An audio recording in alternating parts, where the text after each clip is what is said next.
Namun, kekaisaran Mongol tidak hanya tentang perang, penjarahan, dan penghancuran. Setelah Mongol menaklukkan sebuah wilayah, mereka membiarkan politik internalnya dan menggunakan administrator lokal untuk mengatur. Mongol membiarkan semua agama berkembang selama pemimpinnya berdoa untuk mereka. Walaupun mereka menangkap para seniman, pelajar, dan insinyur, mereka mengapresiasi apa yang bisa mereka lakukan dan secara paksa menempatkan mereka di seluruh Asia untuk melanjutkan karya-karya mereka.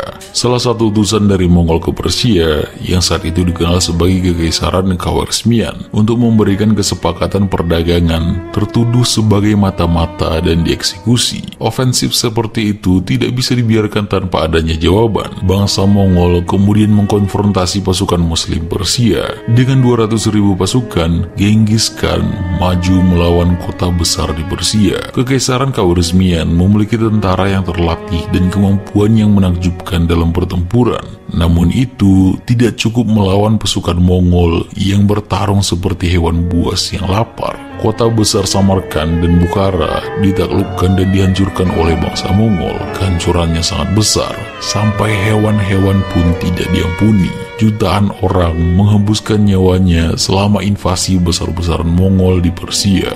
Pada tahun 1220, Kekaisaran Khwarezmian menghilang dari peta. Wilayah yang dulunya makmur menderita selama berabad-abad akibat invasi Mongol yang tidak hanya menghancurkan kota-kota makmur, tetapi juga menghancurkan sistem irigasi yang menjadi dasar pertanian di wilayah tersebut. Dan dunia belajar untuk tidak pernah meremehkan Kekaisaran Mongol lagi. Pasukan Mongol telah belajar bahwa lebih baik untuk menambahkan jenis tentara berbeda dalam pasukan mereka. Ini yang membuat mereka menerima banyak tentara Muslim masuk ke dalam pasukan mereka.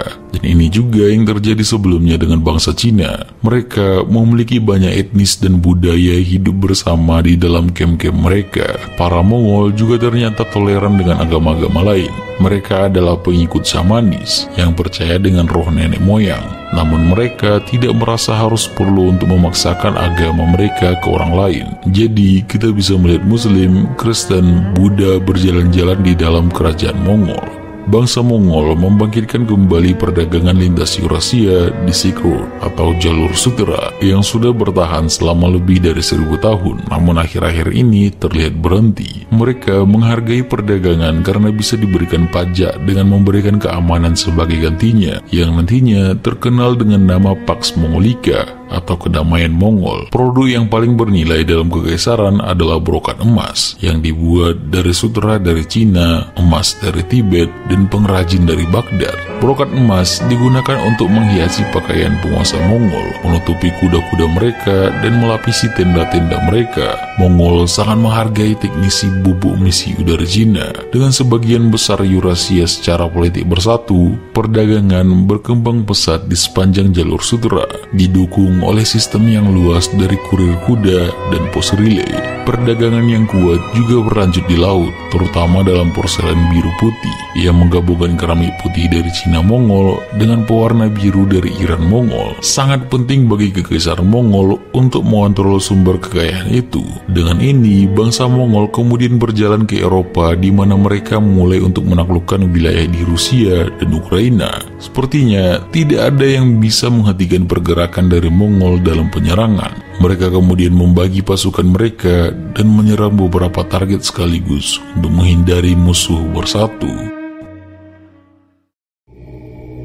Pada tahun 1227, Genghis Khan mengembuskan nafas terakhirnya. Pada tahun itu, kekuasaan Mongol meluas ke wilayah yang sangat jauh, mulai dari Laut Kaspia sampai ke Laut Cina, berbatasan di utara dengan sabuk hutan di Siberia dan di selatan dengan Pamir, Tibet, di dataran tengah Cina. Setelah kematiannya, sebuah kuriltai atau majelis umum dari bangsawan Mongol dipanggil untuk memilih Khan Agung baru sesuai adat tradisional. Jochi, anak tertua pewaris Genghis, meninggal 6 bulan sebelum ayahnya, dan hukum pewarisan anak tertua biasanya diikuti oleh Mongol. Namun, Chagatai, anak sulung yang masih hidup, dilewatkan, dan akhirnya OGD diangkat sebagai Khan Agung.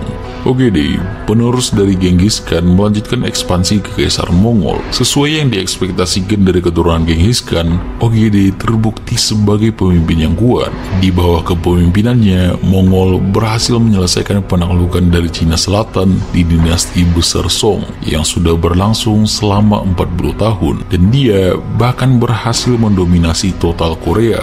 Melanjutkan itu, pasukan Mongol terus lanjut maju ke Eropa di bawah kepemimpinan jenderal dan strategis terbaik mereka, Subutai. Dia telah mengabdi kepada Genghis Khan sebelumnya, dan sekarang dia mengabdi kepada OGD. Latar belakangnya sederhana, namun pencapaiannya yang besar membuatnya sampai ke puncak rantai komando kekaisaran Mongol.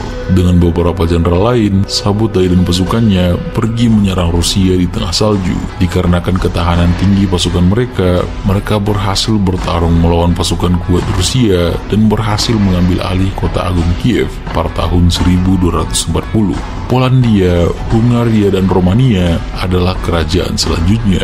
Tidak ada kesatria Eropa yang bisa bertahan melawan mental buas dari pasukan Mongol dan panah-panah mereka. Dan di saat Eropa telah bersiap-siap mempertahankan diri dari serangan yang bisa muncul tiba-tiba, dan bahkan telah mengirimkan utusan-utusan untuk mencoba untuk berdamai dengan Mongol, namun pemimpin Mongol, Khan Agung OGD, meninggal karena alkoholisme. Dan atas keputusan adat, semua pemimpin negara berkumpul untuk memilih pemimpin selanjutnya, dan ini membuat Eropa terhindar dari penyerangan dan pengambilan alih negara mereka, dan secara efektif menghentikan kemajuan Mongol di Eropa dan Timur Dekat. Suksesi kepada Khan Agung tidak secara otomatis diberikan kepada putra sulung, tetapi malah memungkinkan saudara, paman, dan sepupu untuk bersaing memperebutkan kepemimpinan dengan janda-janda senior yang bertindak sebagai wali bagi anak-anak mereka. Pada tahun 1260-an, cucu-cucu Genghis Khan terlibat dalam perang saudara yang mengakibatkan pecahnya kekaisaran menjadi 4 kekaisaran terpisah. Kejadian ini sama dengan yang terjadi dengan Alexander the Great, di mana setelah kematiannya, kerajaannya terpecah belah karena tidak jelasnya suksesi kerajaan dan membuat kerajaannya pada akhirnya hancur. Pemilihan dilakukan di kota Karakorum di Mongolia. Kematian OGD menunjukkan ambisi besar dari para bangsawan di masyarakat Mongolia.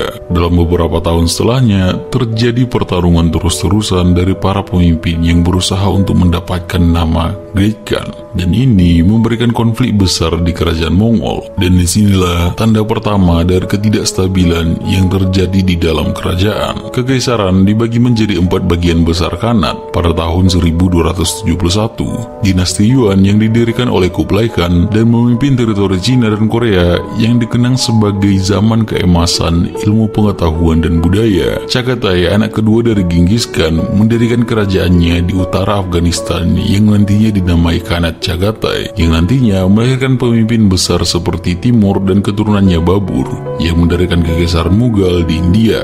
Khanat Golden Horde mengontrol sebagian besar Rusia dan Hungaria dan didirikan oleh Batu Khan yang nantinya memerintah selama bertahun-tahun hingga sebuah pos perdagangan bernama Muscovy tumbuh menjadi kekuatan dunia, dan Ilkhan yang didirikan di Persia dan dipimpin oleh Hulagu Khan yang mengembangkan arsitektur monumen dan lukisan miniatur Persia nantinya.